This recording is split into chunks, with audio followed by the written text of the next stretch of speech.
¿Alguna vez has estado en un lugar que te exige renunciar a ser tú mismo para poder pertenecer? Imagina el corazón del desierto de Chihuahua, el 10 de septiembre de 2024. El Centro Nacional de Adiestramiento es un horno gigante, un mar de arena y sol abrasador diseñado para forjar y quebrar a los soldados más duros del ejército mexicano. El aire es una mezcla áspera de pólvora, diésel y sudor. Presenciamos una ceremonia de graduación de un curso de fuerzas especiales. La simetría de los hombres formados es perfecta, casi inhumana. Sus botas relucen, sus uniformes se funden con el paisaje árido. Es un mundo construido sobre el dogma de la fuerza masculina, donde la disciplina es un muro contra cualquier emoción y la camaradería es un club exclusivo con reglas no escritas. Un lugar inmenso en geografía, pero asfixiante en mentalidad. En medio de esta monocromía de testosterona se encuentra la teniente Elena Montes. A sus 26 años, es una anomalía silenciosa. Originaria de un pueblo minero, de Zacatecas, es la hija de un suboficial que le enseñó que el honor no entiende de géneros. Su complexión es delgada pero fibrosa, cada músculo un testimonio del entrenamiento extremo. Su cabello negro, recogido en un moño militar tan apretado que parece doler, enmarca un rostro de una calma casi antinatural. Sus ojos oscuros son su rasgo definitorio. No son agresivos, son analíticos. Observan, procesan y comprenden con una velocidad que incomoda a sus superiores. Proyecta una neutralidad, sea estudiada, una máscara para ocultar la herida de ser perpetuamente subestimada. Elena ama la institución, cree en el ideal de servicio, en la belleza de la estrategia, en la nobleza de proteger a la nación. Sin embargo, lucha con una paradoja dolorosa. La institución en la que cree no cree en ella. Su mayor fortaleza, su capacidad para liderar con una inteligencia empática, para inspirar lealtad a través del respeto y no del miedo, es vista por la cúpula como una debilidad fundamental. Es una estratega brillante, atrapada en un sistema que solo sabe medir la fuerza en decibelios y la autoridad en agresividad. Pero, ¿qué ocurre cuando el bisturí más preciso es desechado porque el sistema solo sabe usar martillos? ¿Puede la inteligencia sobrevivir en un entorno que solo valora el instinto animal? El arquitecto de este sistema es el general de división Ricardo Valdés. A sus 58 años, es una reliquia de la Guerra Fría, un dinosaurio corpulento cuya palabra es ley y cuya visión del mundo no admite matices. Para él, la guerra es un asunto de hombres, simple y llanamente. Una mujer en una posición de mando de combate no es solo inusual, es una aberración, un riesgo para la moral de la tropa, una grieta en la armadura de la hermandad masculina. Su prejuicio no es malicioso en su propia mente, es paternalista. Él cree firmemente que está protegiendo a las mujeres de un mundo brutal para el que, por naturaleza, no están hechas. Una convicción tan sólida como las montañas que rodean el campo de entrenamiento. El ejercicio final del curso de operaciones especiales ha concluido. El pelotón de Elena ha ejecutado cada maniobra con una precisión impecable, superando a todos los demás. La lógica dicta que ella es la candidata número 1 para el mando, pero la lógica no tiene rango en este desierto. El general Valdés la llama al frente, ante todo el cuerpo de oficiales graduados. La tensión es palpable. Él sostiene su evaluación perfecta en la mano, pero no la mira. La pasea por encima de su cabeza, como si se dirigiera a la tropa. «Teniente Montes», dice su voz de trueno, con una condescendencia que hiela la sangre. Sus notas son excelentes. En el papel, usted es un soldado ejemplar. La pausa que sigue es un abismo. Pero el liderazgo en combate, teniente, no se lee en un libro. Ahora sí la mira. Sus ojos un par de esquirlas de hielo. Requiere una agresividad instintiva, una presencia que imponga respeto con solo entrar a una habitación. Algo que, por naturaleza, usted no posee. La frase es un golpe físico. La ha desnudado y sentenciado frente a sus pares, no por sus acciones, sino por su esencia. La humillación es absoluta, un veneno que se esparce lentamente por la formación silenciosa. Ha sido pesada, medida y declarada insuficiente no por falta de habilidad, sino por exceso de humanidad.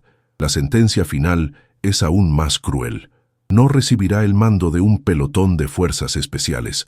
La humillación se convierte en un castigo diseñado para quebrarla, para forzar su renuncia. Será reasignada como comandante del batallón de castigo. Un murmullo ahogado recorre a los oficiales. El batallón de castigo, el vertedero del ejército. Una unidad compuesta por los soldados más problemáticos, insubordinados y con los peores expedientes disciplinarios de toda la región militar. Es el equivalente profesional a ser enterrada viva. Es mi última palabra, teniente. Valdez le da la espalda, un gesto de descarte final. ¿Cómo se lidera cuando te han sentenciado a fracasar? Elena no reacciona. Su rostro permanece impasible, una máscara de disciplina que le ha costado años perfeccionar. Saluda, gira sobre sus talones y se retira. Cada paso de vuelta a la formación es una tortura. Siente las miradas de lástima, de burla, de alivio. La anomalía ha sido contenida. El sistema se ha protegido a sí mismo. No ha sido derrotada por el enemigo, ni por el desierto, ni por la exigencia del entrenamiento. Ha sido derrotada por el prejuicio de un solo hombre que ostenta todo el poder. La insignia en su pecho de repente se siente pesada, fría, como una lápida sobre su carrera. Esa noche, en la soledad de su barraca temporal, la máscara finalmente se resquebraja. No llora. El dolor es demasiado profundo para las lágrimas. Saca de su maleta una pequeña caja de madera. Dentro, sobre un trozo de terciopelo desgastado, yace la vieja insignia de suboficial de su padre. Está rota en una esquina. Un recuerdo de un accidente de entrenamiento años atrás. Su padre siempre le dijo que una insignia rota, ganada con honor, valía más que 1000 medallas intactas ganadas en un despacho. Pero en este momento, esa insignia rota se siente como un reflejo de su propio espíritu. Se pregunta si su padre se equivocó, si él, en su bondad, la preparó para un ejército ideal que no existe. La voz del general Valdez es un eco venenoso en su cabeza, algo que, por naturaleza, usted no posee. La frase es una condena, una negación de su propia identidad. La han enviado a un batallón de hombres rotos, esperando que ella se rompa también. La han puesto al mando de los problemas, esperando que se convierta en uno más. Es una trampa perfecta, diseñada no solo para acabar con su carrera, sino para demostrar que él siempre tuvo la razón. Mira la insignia rota de su padre, luego mira su propio reflejo en el cristal de la ventana. Ve a una soldado, ve a una estratega, ve a la hija de un hombre honorable, y en la profundidad de la noche del desierto, chihuahuense toma una decisión. El general Valdez quiere que ella juegue su juego, un juego diseñado para que ella pierda. Pero, ¿y si ella se negara a jugar? ¿Y si, en lugar de intentar controlar a los hombres rotos, intentara entenderlos? Una idea radical, peligrosa y quizás suicida comienza a formarse en su mente. Una idea que podría salvarlos a todos o destruirla para siempre. El sol del día siguiente la encuentra ya en camino a su nuevo destino, el hogar del batallón de castigo. El paisaje desértico, antes un símbolo de opresión, ahora parece diferente. Es vasto, impredecible, y sobrevive no por la rigidez, sino por la adaptación. Quizás la lección no estaba en la simetría de la ceremonia, sino en la resiliencia silenciosa de los cactus. Se dirige hacia el cementerio de carreras, sin saber que está a punto de encontrar el propósito más grande de su vida en el lugar donde todos los demás solo han encontrado el fracaso. La batalla por su alma y la de sus hombres apenas está por comenzar. La llegada al batallón de castigo, oficialmente el 17º Batallón de Infantería, fue como entrar en otra dimensión del ejército. Aterrizó el 12 de septiembre de 2024. Aquí, el sol de Chihuahua no forjaba, simplemente castigaba. Las barracas no olían a disciplina sino a cerveza rancia, óxido y una desesperanza tan densa que se pegaba a la piel. No había simetría, solo un caos perezoso. Los uniformes no estaban planchados, las botas estaban cubiertas de un polvo perpetuo y la única rutina observable era la de evitar cualquier tarea. Era un reino de cinismo, una isla de hombres olvidados por el sistema, y ella, la teniente Montes, acababa de ser nombrada su reina no deseada. Un destino diseñado para devorarla viva. La recibieron como a una broma. Al bajar del jeep, un grupo de soldados que holgazaneaban en la sombra la observaron con una mezcla de burla y curiosidad ociosa. No hubo saludo, no hubo formación, solo un silencio insolente roto por una risa ahogada. Un sargento corpulento y con una barba de 3 días, el líder no oficial de la anarquía, se acercó a ella. «Miren lo que nos trajo el desierto», dijo a sus hombres, sin dirigirse a ella directamente. «Una niñita para cuidarnos». El desprecio era un muro, y Elena sintió cómo cada ladrillo se colocaba frente a ella, aislándola, probándola, esperando a que se quebrara y saliera corriendo. Ella los ignoró, su rostro una máscara de neutralidad, y caminó hacia la que sería su oficina. El sargento la siguió. «Bienvenida al infierno, mi teniente. No espere que le pongamos flores». La puerta se cerró tras ella, dejándola en una habitación que era un reflejo del batallón, polvorienta, abandonada, con un escritorio cojo y una silla que se quejaba. Se quedó de pie en medio de ese pequeño cuarto, sintiendo el peso de 100 miradas de desprecio a través de las paredes. Creer en el potencial donde otros solo ven escombros es un acto de rebeldía. Si tú también crees en la fuerza de quienes se niegan a rendirse, suscríbete a este canal, porque hay batallas que se ganan con el alma. Sola, por fin, la armadura se agrietó. No gritó, no lloró. Su quiebre emocional fue un colapso silencioso. Se apoyó contra la pared y se deslizó hasta el suelo, el aire escapando de sus pulmones en un suspiro tembloroso. La voz del general Valdés retumbó en su cabeza una y otra vez. Algo que, por naturaleza, usted no posee. La soledad era absoluta. Estaba atrapada entre un sistema que la había desechado y un grupo de hombres que la despreciaba. La renuncia, la opción fácil y lógica, se presentó como una sirena tentadora. Pero entonces, su mano encontró en su bolsillo la pequeña caja de madera. La abrió. La insignia rota de su padre pareció absorber la poca luz de la habitación. Miró la insignia. Rota, sí, pero ganada. Desgastada por el servicio, no por el abandono. Recordó las palabras de su padre la última vez que la vio. El honor no está en la pieza de metal, Elena. Está en lo que haces cuando nadie te está mirando, especialmente cuando estás rota. Y en ese instante, algo cambió. La insignia no era un reflejo de su espíritu quebrado, era un mapa de ruta. Se levantó del suelo, el dolor transformándose en una determinación fría. Sobre el escritorio polvoriento yacía una pila de expedientes, las historias de sus soldados problema. El general Valdés esperaba que los viera como una carga. Ella decidió verlos como un arsenal. Tomó el primer expediente, el del sargento que la había recibido. El nombre era Cabo Morales. La acusación, insubordinación grave y reiterada, desacato a la autoridad. Pero Elena siguió leyendo, buscando la historia detrás del crimen.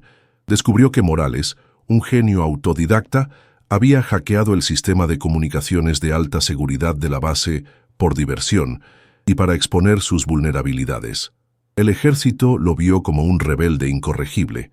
Elena vio a un especialista en guerra electrónica, un activo de un valor incalculable que estaba siendo desperdiciado por pura ceguera burocrática.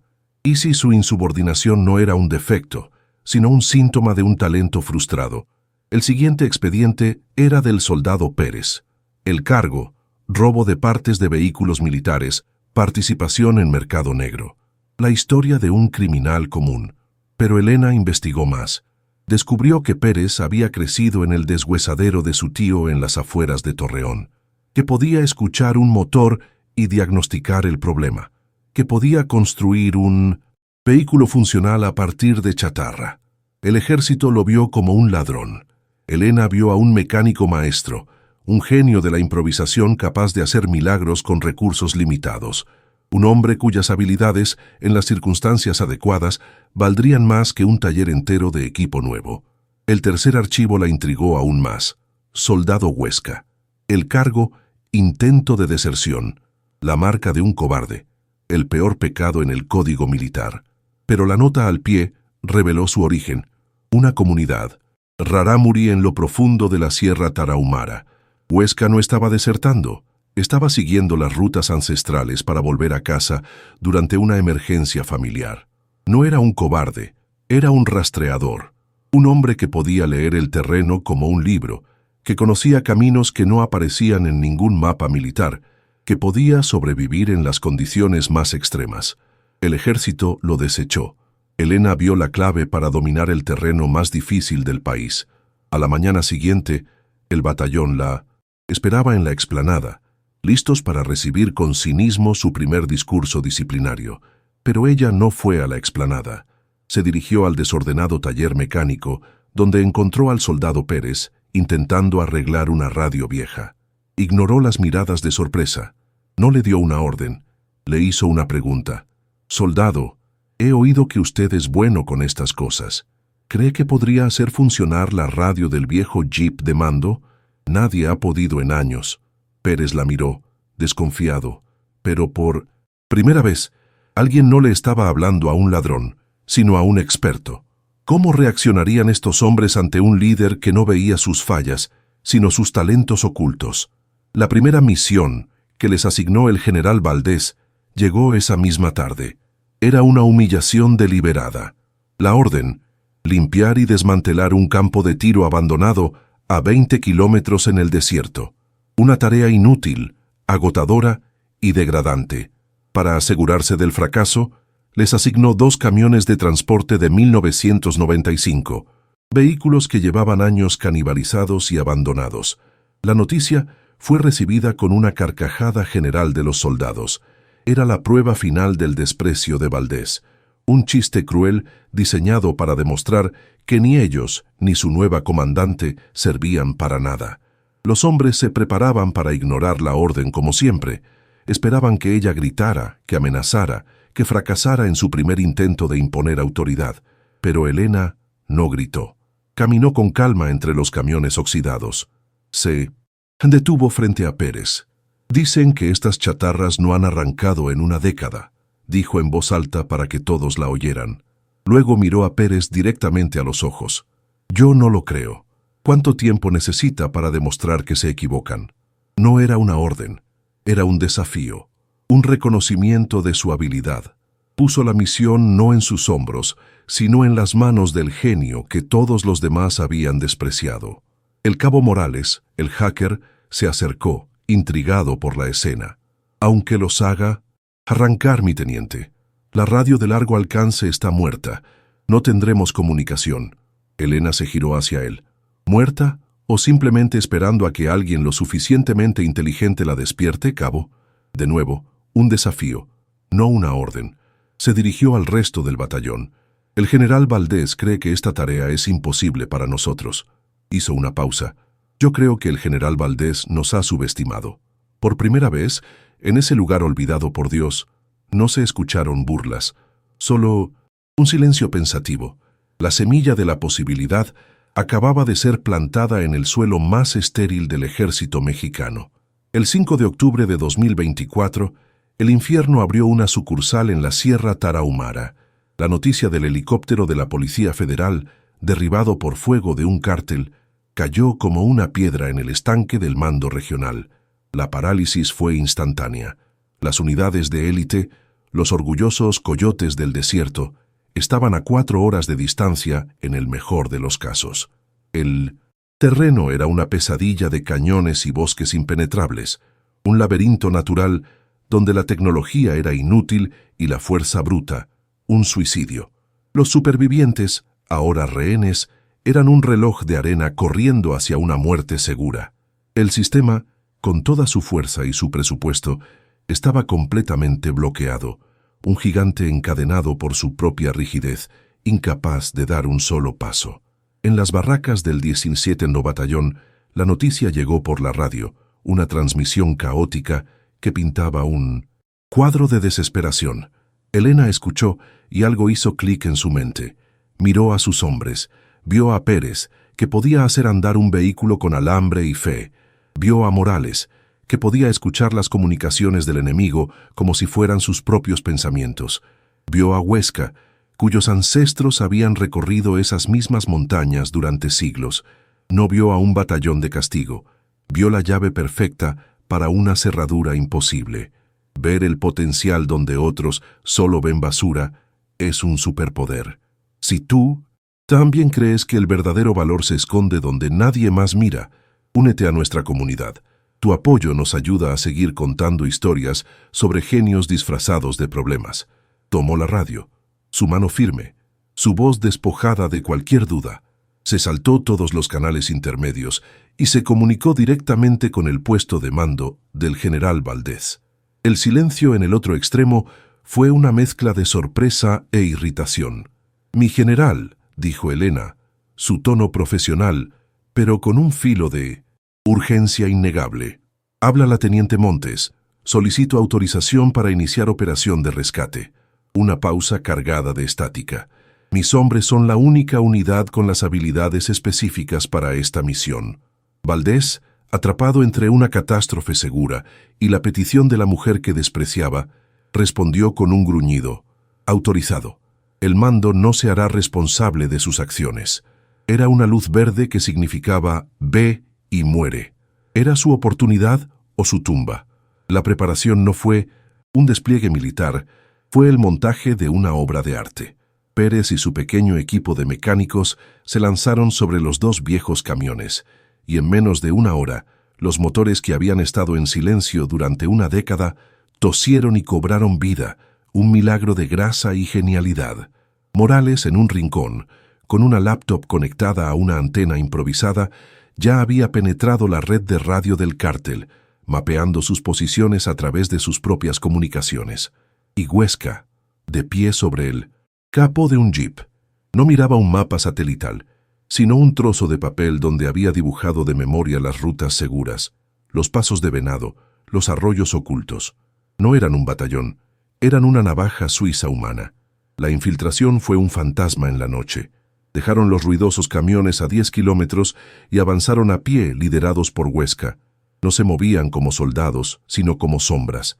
Evitaban los caminos, seguían el lecho de los arroyos secos, usaban el viento a su favor para enmascarar su sonido. Elena no daba órdenes a gritos, sino con señales de mano, confiando plenamente en el instinto de su rastreador. Era una forma de guerra que no se enseñaba en ninguna academia, una táctica nacida de la necesidad y del conocimiento profundo de la tierra. Se estaban convirtiendo en el terreno mismo, una fuerza invisible y silenciosa que se acercaba al campamento del cártel sin que nadie sospechara su existencia.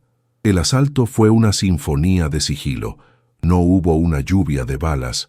Morales, desde una posición elevada, emitió una frecuencia que inutilizó las radios de los centinelas. Pérez, con 2 de sus hombres, se deslizó hasta el único vehículo de escape del cártel y con un par de cortes precisos lo dejó muerto sin hacer un solo ruido. El resto del equipo, liderado por Elena y Huesca, neutralizó a los guardias uno por uno, moviéndose entre las sombras de los pinos. Liberaron a los policías federales, aturdidos y aterrorizados, sin que sonara una sola alarma. Habían logrado lo imposible, pero ahora venía la parte más difícil: salir de allí con vida. ¿Podrían escapar del nido de avispas que acababan de patear? El punto de extracción era un pequeño claro a 2 kilómetros de distancia. Estaban a mitad de camino cuando el infierno se desató. Un vigía que no estaba en la red de radio los vio.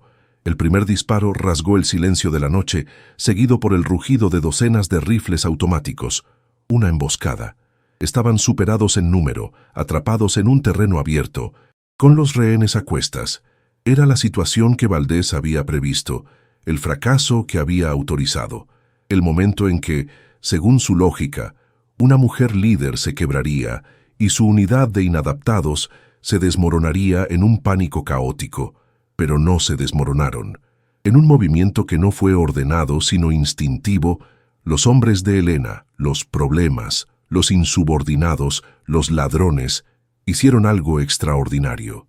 Formaron un círculo protector a su alrededor, no para proteger a una oficial superior, sino para proteger a su líder. Devolvieron el fuego con una disciplina y una ferocidad que habrían enorgullecido a cualquier unidad de élite. El cabo Morales, mientras disparaba, le gritaba las posiciones enemigas que escuchaba en la radio. Pérez usaba los cuerpos de los vehículos como cobertura para los rehenes. Huesca parecía desaparecer y reaparecer, flanqueando al enemigo. Estaban luchando por ella. Justo cuando sus municiones comenzaban a agotarse, el sonido de un helicóptero llenó el aire. No era de rescate, era de mando. El general Valdés había venido a presenciar el desastre, pero lo que vio a través de sus binoculares de visión nocturna no fue el caos que esperaba. Vio a la teniente Montes, con el rostro cubierto de polvo y una mancha de sangre en la mejilla, arrodillada en el centro de un círculo de fuego, dirigiendo la defensa con una calma aterradora, su voz clara y firme en la radio. No vio a una mujer débil, no vio a una teniente asustada, vio a una comandante en la batalla más cruda. ¿Podría su prejuicio sobrevivir a la evidencia innegable de sus propios ojos? La llegada del helicóptero de Valdés distrajo al enemigo lo suficiente. Las unidades de élite, finalmente en el área, descendieron y limpiaron el resto de la resistencia. La batalla había terminado. El rescate había sido un éxito total y absoluto. Valdés aterrizó su helicóptero a unos metros de distancia. Se bajó y caminó hacia el grupo de soldados sucios y agotados. Se detuvo frente a Elena. El aire crepitaba con una tensión que no era de combate. Él la miró, luego a sus hombres, que seguían instintivamente cerca de ella. Su rostro, por lo general una máscara de soberbia, era un lienzo de emociones contradictorias. Su mundo, con sus reglas y sus certezas, acababa de ser demolido por la mujer que él había sentenciado a fracasar. El regreso del 17 Batallón no fue triunfal, fue silencioso. Llegaron a su base polvorienta al amanecer del 6 de octubre de 2024, cubiertos de lodo, pólvora y una agotada dignidad. No hubo bandas ni discursos, pero la noticia de su hazaña se había filtrado por las redes de comunicación del ejército, transformándose de un rumor a una leyenda en cuestión de horas. Los castigados, los inadaptados, los problemas, habían tenido éxito donde la élite ni siquiera se había atrevido a intentarlo. El general Valdés no emitió ninguna orden. Se encerró en su oficina, obligado a enfrentar la realidad de que la unidad que él había creado para fracasar se había convertido en el estándar por el cual ahora se mediría el verdadero valor en combate. El silencio desde el alto mando era un trueno de derrota. Una semana después, en una reunión de emergencia con la cúpula militar de la región, el general Valdés hizo lo impensable. Se puso de pie, su rostro una máscara de una humildad que le había sido impuesta por la realidad. Mandó llamar a la teniente Montes.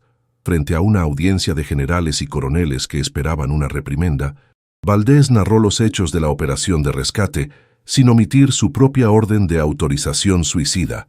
Luego, mirando a Elena por primera vez como a una igual, declaró con una voz grave que resonó en la sala: «Me equivoqué.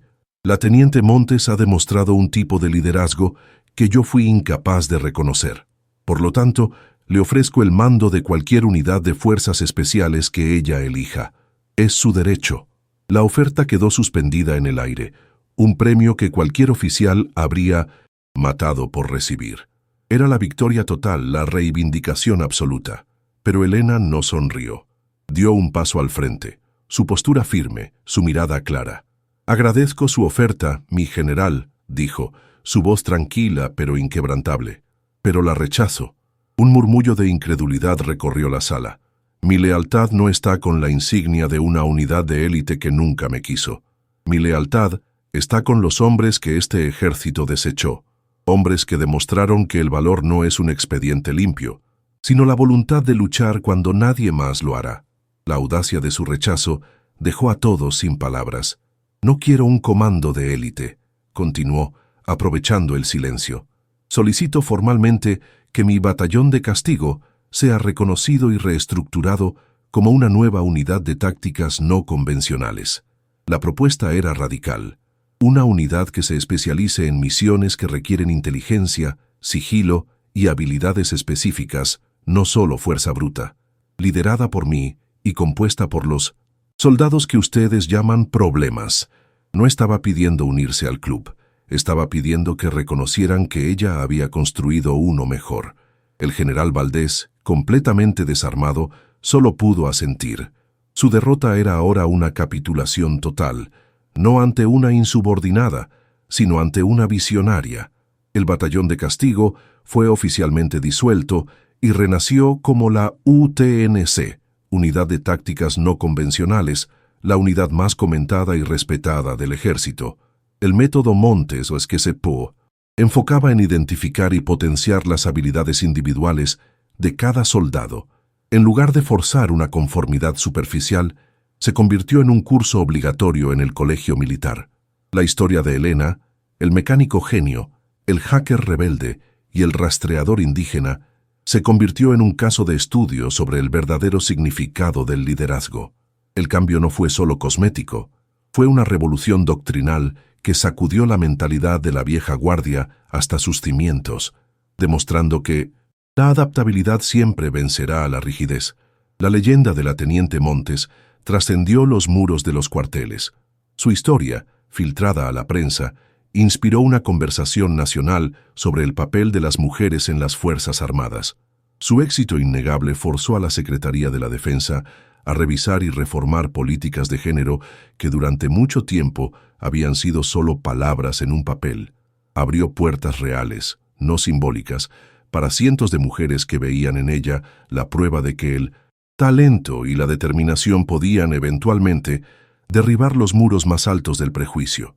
Historias como la de Elena nos recuerdan que la verdadera fuerza no es la que grita, sino la que entiende. Si crees en el poder de estas narrativas para inspirar un cambio real, suscríbete a nuestro canal y ayúdanos a seguir contando las historias de aquellos que lideran con el cerebro y el corazón. 5 años después, la ahora coronel Elena Montes, comandante de la UTNC, supervisa un complejo ejercicio de entrenamiento en el desierto. Un joven y brillante teniente se le acerca, con admiración en los ojos. «Mi coronel», le pregunta, «¿cómo lo hizo? ¿Cómo forjó a la unidad más eficaz del país a partir de puros problemas?» Elena sonríe levemente y toca una pequeña insignia rota que ahora lleva orgullosamente prendida en el cuello de su uniforme, justo sobre su corazón. «Nunca vi problemas, teniente», responde, su mirada perdida por un instante en el recuerdo. «Solo vi soldados a los que nadie más se molestó en entender. El liderazgo no se trata de hacer que la gente te siga, se trata de saber a dónde vale la pena llevarlos».